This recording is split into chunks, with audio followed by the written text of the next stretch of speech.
Salut tout le monde, de retour pour un 4x4 particulier, ça va être un 4x4 toujours en mode confinement, mais avec option complotisme. Ouais, j'ai appris ça sur LCI, la chaîne de TF1. Apparemment, je suis devenu complotiste parce que j'ai dénoncé les liens d'intérêt de Karine Lacombe avec Gilead. Comme quoi, faut pas grand chose pour être complotiste, hein. Juste dire la vérité, quoi. La vérité est complotiste, apparemment. En plus, manque de bol, c'est validé par Rudy Reichstad. En fait, si tu veux, Rudy, Didi, que je l'appelle, Didi, c'est le mec qui distribue les diplômes de non-complotisme.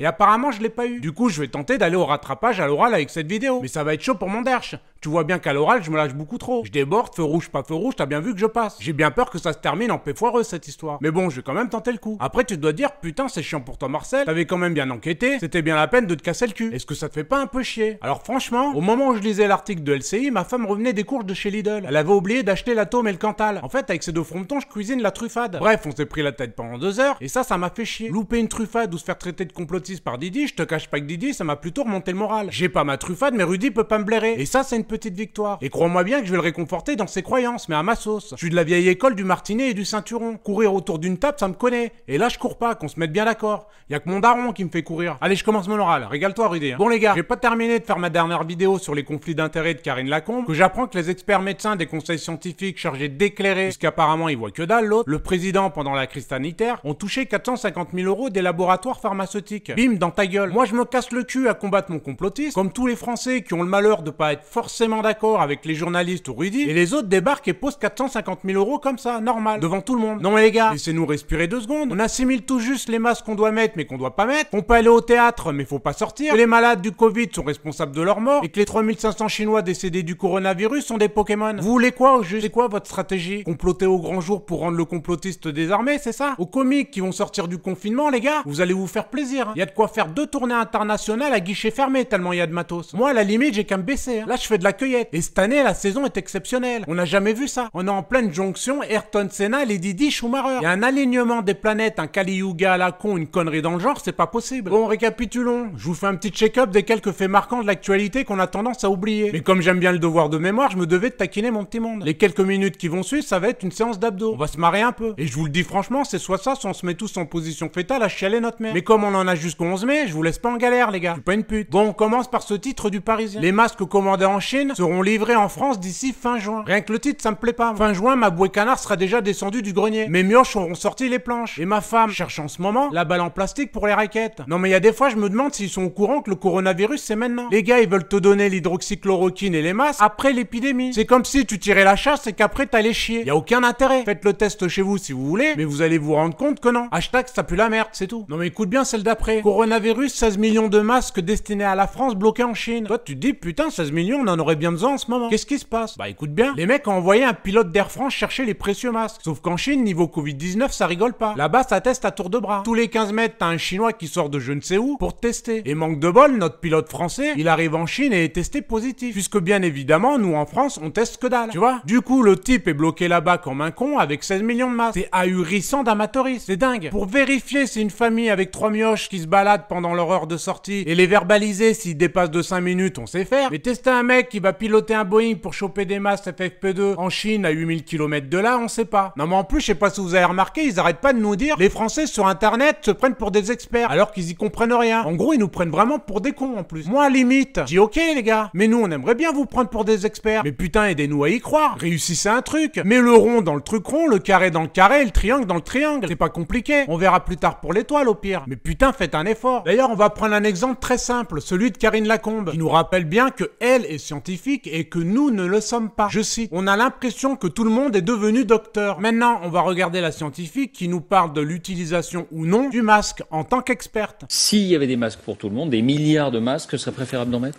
Je ne pense pas que le coût-efficacité de la mesure soit en faveur du masque pour tout le monde. Le fait que tout le monde porte un masque, évidemment, ça protège tout le monde. Tu vois Karine, t'as beau être scientifique, t'es pas à la hauteur. Par contre, ma femme qui est dans un EHPAD, donc ne court pas les plateaux TV, elle en mettait des masques. Fait maison, fabriqués par ses collègues. Avant même qu'on nous explique qu'on pouvait en fabriquer. C'est parce que elle et ses collègues étaient beaucoup plus en avance que l'OMS. On est dans le moindre mal. C'est le bon sens populaire. Non seulement le peuple a raison, mais le pire, c'est que quand ce même peuple se met à écouter les recommandations du plus grand infectiologue au monde, Didier Raoult, on vient te dire que t'es encore un abruti. À croire que pour avoir l'absolution, il faut être d'accord d'accord avec BFM TV qui a des liens d'intérêt avec Gilead via Atlas, ou Karine Lacombe qui n'est pas en reste avec les laboratoires pharmaceutiques. Niveau marge de manœuvre, on est serré là. Si pour ne pas être complotiste, il faut être d'accord avec les laboratoires pharmaceutiques, faut le dire clairement les gars. Alors celle-là elle est caustique. Coronavirus, ils enterrent des Pokémon. Le dérapage d'un journaliste de BFM TV sur l'hommage en Chine. C'est un journaliste de chez BFM TV qui a dit ça en se croyant en antenne. Pour se foutre de la gueule des Chinois qui ont claqué du Covid. Il les insulte de Pokémon. En plein direct de l'hommage des 3500 Chinois décédés.